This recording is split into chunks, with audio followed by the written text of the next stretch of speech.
In this tutorial I will show you how to stop Safari from automatically opening apps on your device.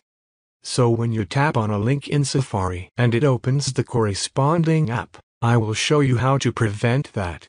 I will open the Safari browser. For example, I searched Facebook and I will tap on the link here. As you can see, the Facebook app opens it up.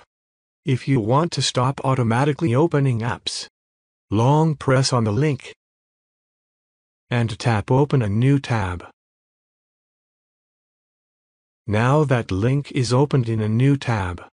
This is the only way you can stop Safari from automatically opening apps.